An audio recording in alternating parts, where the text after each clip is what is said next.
Okay? He seems Let me pretty ask you, interested Mohammed, in mine. 20 years' time. I'm not interested. 20 years' time, what does a potential peace look like? I don't know, but that's a speculative question, to be honest. You're asking me a hypothetical. You Two-state solution? I don't know. You're asking me a hypothetical question. I You said am, you don't yeah. I asked you a hypothetical. You said I don't do hypotheticals. I wanted to give me hope. Why did you not answer my hypothetical question? If you're asking me a Which hypothetical one? question, the Belfast question. Why? Huh? Remember, I asked you the Belfast question and you didn't answer it. I don't think there is. The only parallel. Why didn't you answer that one? Because they're different situations. No, but it's hypothetical. You're asking me a hypothetical now. Why? But you don't have to answer. I'm just asking you. No, but why do you have a I double don't think standard? asking you how peace might look like is hypothetical. No, it's talking about the future in a Piers, hypothetical. can I How would say- you like? let me Let me rephrase it. How would you like it to be resolved? This crisis. Okay, fantastic. Okay. Okay, look. Yeah, let's look at history. River to the sea. That's how you want it, right? No Israel. Let him answer. Well, Don't that's answer what I'm for saying. him. Honestly, Shalom, my friends. Welcome to this video. When I made my video about Mohammed Hijab and the discussion that was had on the Piers Morgan show, debunking Mohammed Hijab, I had no idea that Shmuley Boteach was going to be debating him just the next week, or within the week. I think I made that video just a few days ago, right? Well, as it would have it, Shmuley Boteach ended up debating Mohammed Hijab. Now, Shmuley Boteach, of course, is a rabbi of controversial status. It was interesting to hear this debate. I'll be honest, I was a little bit disappointed, and this was a point here. I mean, I was disappointed by both of them. It really turned into a shouting match. It was not productive. It was not constructive, and there were a lot of missed opportunities. I think Shmuley made some decent points at times, but I think this was a missed opportunity here.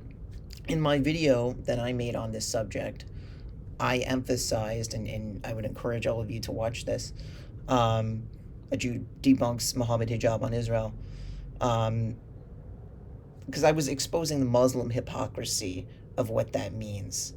And when Shmuley, in this debate, just as an example of where he missed an opportunity to get under Mohammed Hijab's skin and expose his hypocrisy, what he ended up doing was he would just not give him the, neither of them gave either party the opportunity to speak, right?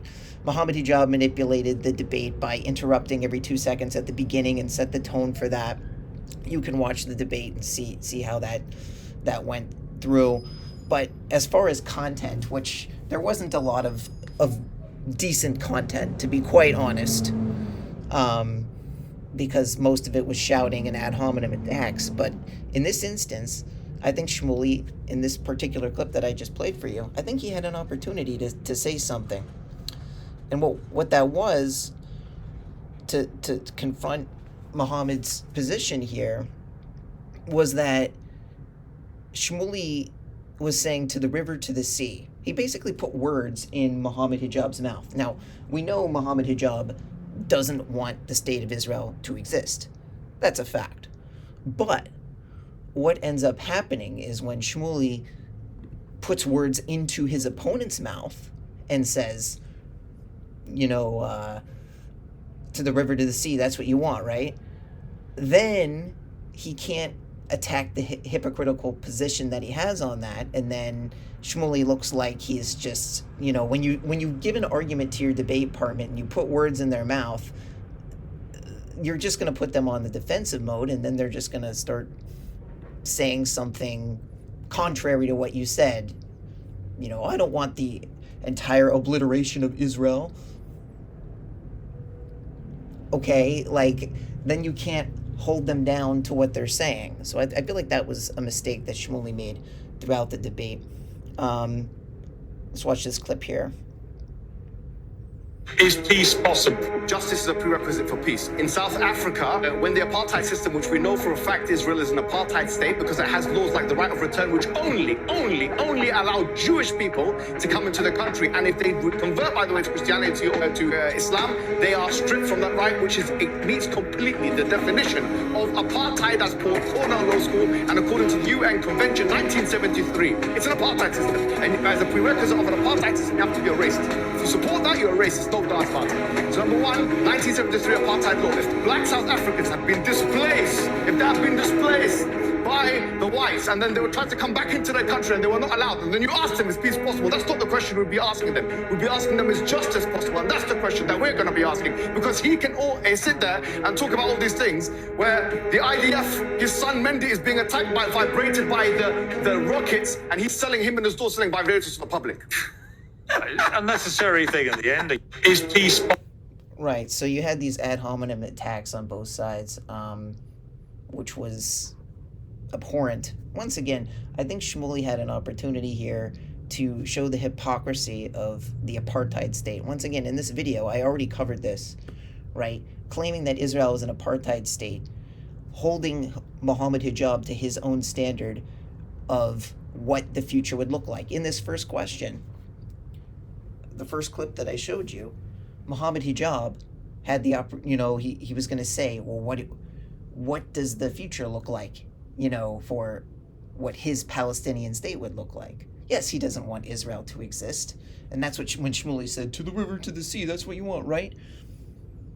So what Shmuley what Shmuley does is he sort of cries wolf a little too much in his debates.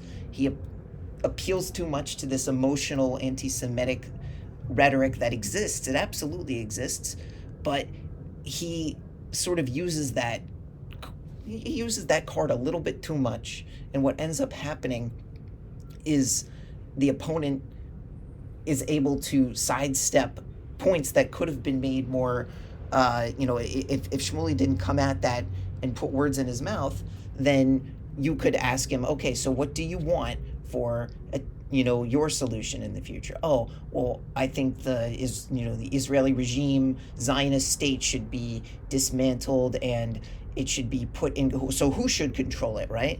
And in this video, we discuss that Mohammed Hijab, he wants Muslim rule over. I mean, that's why the Hamas is talking about the Al-Aqsa flood, right? That's all about, they want Jerusalem to be ruled by Muslims under the Muslim system. And we talk about in this video here, under Muslim rule, Jews would live as second-class citizens, Jews and Christians. That is the dhimmi system according to Islam. And if you watch this video, I go in extreme detail about what that looks like. And it is by definition apartheid. Jews and Christians are second-class citizens. Watch this video and you'll get a whole rundown on what that's about. This clip here. And what has not worked is bringing you together like this, because actually it's been an ear-thumping screaming match. So you're now going to get a minute each to summarize, right? You can go and first. In the summary, I want to see if we can at least pretend to be constructive here, right? Okay. Because the world needs this somehow to end. Okay. So, Rabbi Shmuley, you go first. First of all, Mohammed, thank you very much for wearing the Israeli colors. Thank you for your support of the Jewish state. We greatly appreciate it. I should have done the same. Secondly, I'm sorry you wouldn't shake my hand. I will shake your hand anytime, because I do believe what Pierce said, we have to have peace and harmony going forward. It's a shame that... Yeah, so earlier in the debate, Shmuley tried to shake Mohammed Hijab's hand, and he denied it. I think Mohammed Hijab really also, as much as, I can critique Shmuley on his, Mohammed Hijab really lowered the bar even further. Shmuley kind of performed kind of how I would expect him to perform. Mohammed Hijab, though, I thought he was going to do better. I really did. This was a disappointment from both ends. You said no. Third, Sorry peace will about come. that. My Arab brothers and sisters who are the green on this map, except that tiny little thing that I'm covering with my finger, that tiny little thing called Israel. And when they understand that Israel is not the Jewish homeland, Israel is actually the great Arab hope. If our Arab brothers and sisters get the economic prosperity of Israel, the rights for women, the rights for freedom of assembly, to criticize their governments without fear, the way the people in Hamas, in Gaza would be murdered by Hamas, let alone in Palestinian Authority, they'd be thrown in jails.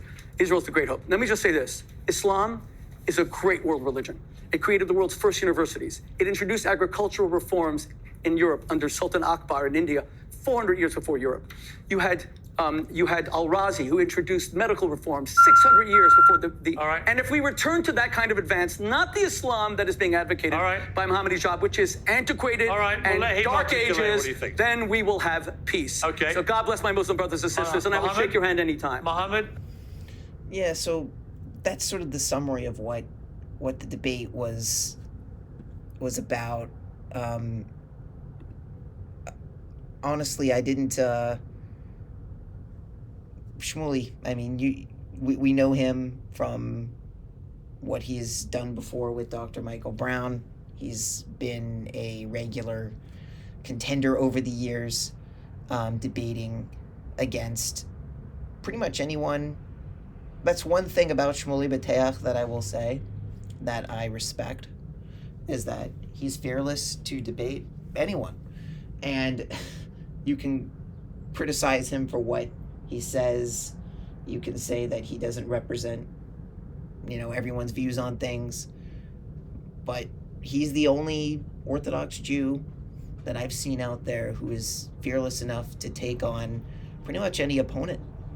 And I want to encourage other people, aside from just, Shmuley Boteach, because he clearly doesn't have a problem with it. This is why I made this channel, so that we can take down people like Dr. Michael Brown, like Mohammed Hijab. And regardless of the performance of Shmuley, I think that we need to foster our own independence. You don't have to be a rabbi to debunk these arguments, right? So this video proved that. So I encourage all of you to watch it. Watch the debate. Let me know what you thought about the debate. And shalom and God bless.